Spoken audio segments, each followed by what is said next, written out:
श्री क्षेत्र पिंपळदरी येथील येडूमाता गड परिसर यात्रेसाठी 4 दिवस राखीव ठेवावा अशी मागणी राहुरी येथील एकलव्य भिल्ल सेनेचे राष्ट्रीय अध्यक्ष ज्ञानेश्वर अहिरे यांनी जिल्हाधिकाऱ्यांकडे निवेदनाद्वारे केली आहे।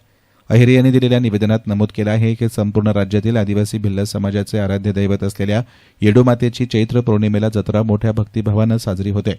या यात्रेसाठी राज्यभरातून लाखो आदिवासी कुटुंबियांसह दर्शनासाठी येत असतात। आदिवासींच्या पारंपरिक रूढीप्रमाणे देवीची पूजा अर्चा केली जाते। सदर देवस्थान वन विभागाच्या हद्दीत येत असून अनेकांनी अतिक्रमण करून गडाचा परिसर व्यापल्याची बाब अहिरे यांनी निदर्शनास आणून दिली आहे। त्यामुळे यात्रेदरम्यान येणाऱ्या आदिवासी भक्तांना थांबण्यासाठी पुरेशी जागा उपलब्ध होत नाही। नवस पूर्ण करण्यासाठी आदिवासी कुटुंब 2 दिवस आधीच येथे मुक्कामास येतात, परंतु स्थानिक शेतकरी त्यांना विरोध करीत असल्यानं अनेकदा वाद निर्माण होतात। गावकरी आणि यात्रेकरू यांच्यात संघर्ष होऊन तणाव वाढण्याची शक्यता कायमच राहते, असंही निवेदनात नमूद करण्यात आलं आहे। आदिवासींना कोणताही अडथळा न होता दर्शन आणि पूजा करण्यात यावी यासाठी यात्रेच्या 3 दिवस अगोदर आणि यात्रेच्या मुख्य दिवशी असे एकूण 4 दिवस संपूर्ण गड परिसर यात्रेसाठी आरक्षित करण्यात यावा अशी मागणी याद्वारे करण्यात आली आहे। नमस्कार, मी ज्ञानेश्वर अहिरे, एकलव्य भिल्ल सेनेचा राष्ट्रीय अध्यक्ष। आम्ही आज जे आदिवासी जे एवढे नेते या ठिकाणी जमलो आहोत याचं कारण खूप खास आहे।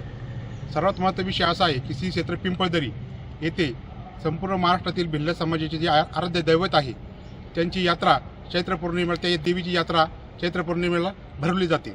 परंतु ती यात्रा भरत असताना त्या गावातील स्थानिक लोक आहेत, ते शेतकरी आहेत, त्यांनी ते अतिक्रमण केलेलं आहे। त्या येडूबाईचे जी क्षेत्र आहे त्या वन विभागामध्ये अतिक्रमण करून शेती करतात। त्यामुळे जे संपूर्ण महाराष्ट्रातून जे आदिवासी समाज येतो त्या समाजाला तिथे नवसपूर्ती करण्यासाठी जागा शिल्लक राहत नाही।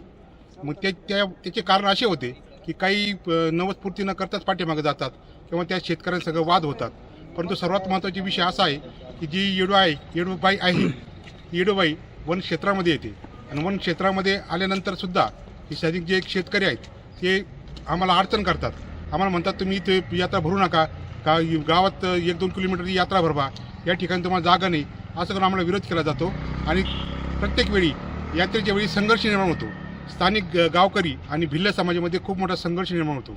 आज शेकडो वर्षापासून भिल्ल समाज या ठिकाणी मनोभावे सेवा करतो, या देवीची येऊन नवसपूर्ती करतो, तरी या ठिकाणी खूप मोठा विरोध होतो। आमचा या ठिकाणी शासनाकडे आमची एक मागणी आहे की ज्यावेळी यात्रा भरते यात्रेच्या 3 दिवस अगोदर आणि यात्रेचा मुख्य दिवस हे 4 दिवस आम्हाला त्या ठिकाणी आरक्षित जागा देण्यात यावी। ही आरक्षित जागा दिल्यानंतर शासनाने ही गावकरी आणि आमच्यामध्ये संघर्ष होणार नाही। पण जे लोक बाहेरून येतात, जे नवसपूर्तीसाठी येतात आदिवासी समाज, त्यांना राहायला जागा मिळेल आणि संपूर्ण यात्रा ही सुखासमाधाने यात्रा पार पडेल अशी आमची शासनाकडे मागणी आहे।